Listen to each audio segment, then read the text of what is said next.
Perkenalkan, saya Sari Melianti Somba, mahasiswi profesi dokter. Saat ini saya akan menjelaskan dan memperagakan mengenai cara pemasangan alat kontrasepsi dalam rahim. Nah, pada saat pasien datang, kita akan memberikan salam, memperkenalkan nama, serta menanyakan identitas pasien. Kemudian, menjelaskan apa yang akan kita lakukan kepada pasien. Yang pertama yang perlu kita jelaskan adalah apa itu AKDR atau alat kontrasepsi dalam rahim, di mana AKDR adalah upaya untuk mencegah kehamilan yang sangat efektif, reversibel, dan berjangka panjang. Ada banyak jenis-jenis dari AKDR atau alat kontrasepsi dalam rahim. Salah satunya adalah AKDR-CU atau sering disebut dengan Kaperti, spiral atau sering didengar dengan IUD atau intrauterine device. AKDR-CU adalah alat kontrasepsi dalam rahim yang berbentuk T dengan lilitan tembaga pada bagian horizontal dan vertikal dari lengan T yang ditempatkan pada myometrium pada fundus uteri.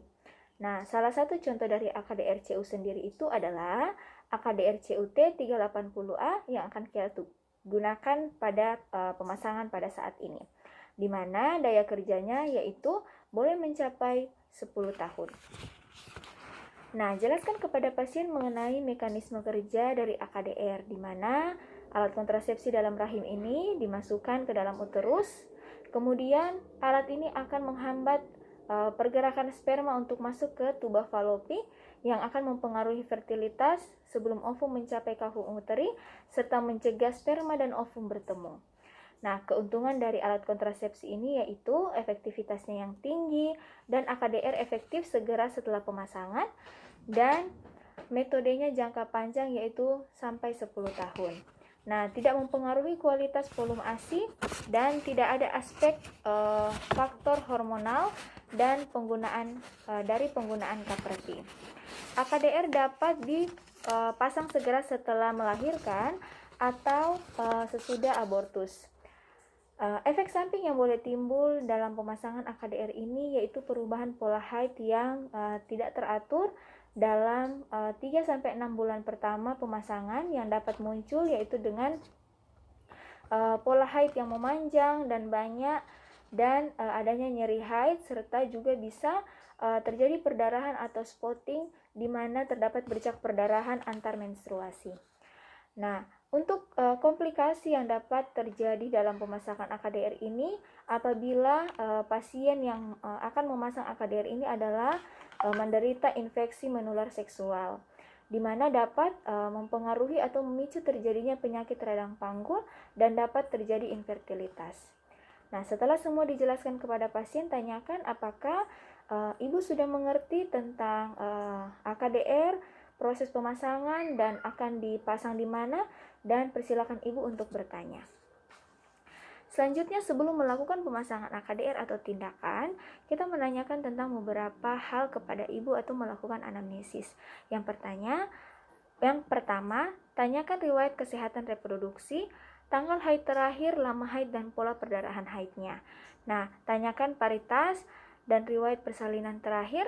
Kemudian tanyakan apakah pernah terdapat riwayat kehamilan ektopik sebelumnya atau kehamilan di luar uterus. Kemudian tanyakan apakah ada nyeri hebat yang dirasakan setiap mengalami menstruasi atau haid. Tanyakan apakah selama haid pernah mengalami anemia yang berat atau pernah pingsan atau pernah masuk rumah sakit. Nah, kemudian tanyakan apakah ada riwayat infeksi sistem genitalia, penyakit seksual yang menular, serta apakah pernah mengalami infeksi panggul sebelumnya. Nah, tanyakan yang berisiko tinggi itu apakah sebelumnya pernah berganti-ganti pasangan.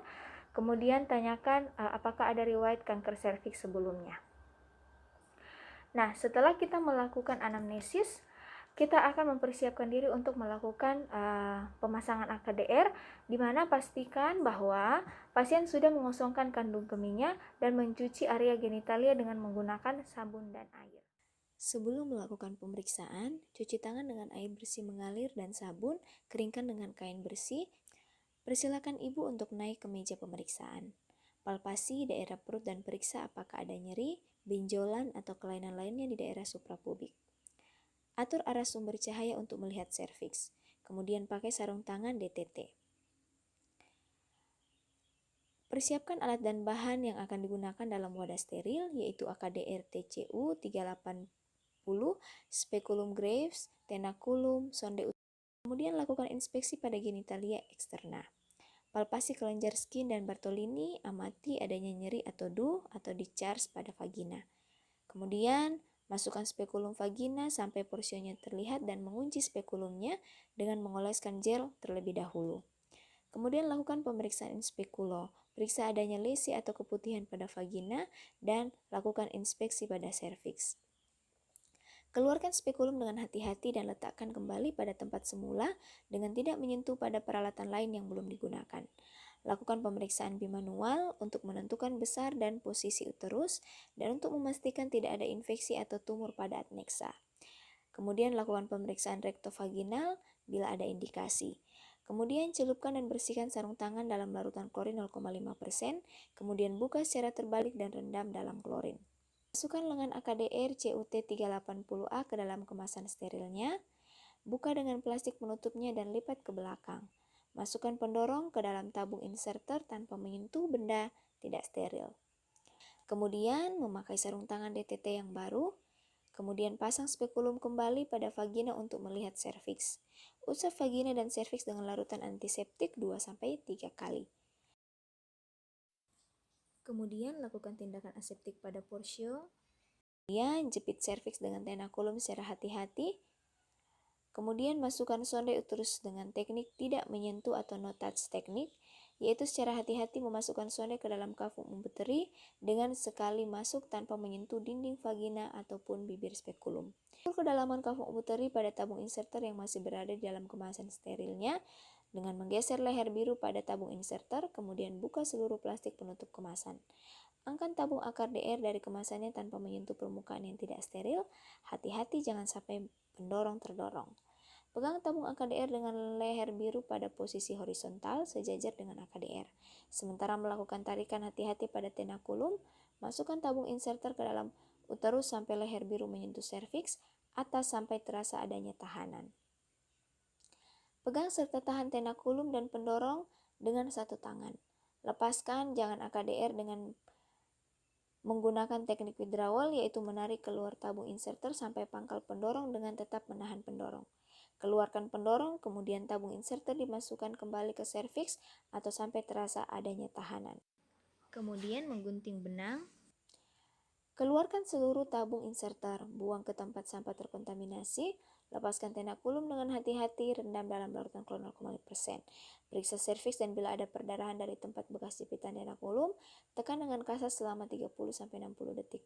Keluarkan spekulum dengan hati-hati, rendam dalam larutan klorin 0,5%. Rendam seluruh peralatan yang sudah dipakai dalam larutan klorin 0,5% selama 10 menit untuk dekontaminasi. Cuci tangan dengan air dan sabun. Pastikan pasien tidak mengalami kram hebat dan amati selama 15 menit sebelum memperbolehkan klien pulang. Kemudian kita melakukan konseling pasca pemasangan. Ajarkan kepada klien bagaimana cara memeriksa sendiri benang AKDR dan kapan harus dilakukan. Jelaskan kepada klien apa yang harus dilakukan bila mengalami efek samping. Beritahu kapan klien harus datang kembali ke klinik untuk kontrol, dan ingatkan kembali masa pemakaian AKDR CTU30A adalah 10 tahun. Yakinkan klien bahwa ia dapat datang ke klinik setiap saat bila memerlukan konsultasi, pemeriksaan medik, ataupun menginginkan AKDR tersebut dicabut. Minta klien untuk mengulangi kembali penjelasan yang telah diberikan, serta lengkapi rekam medik dan kartu SAKDR untuk klien.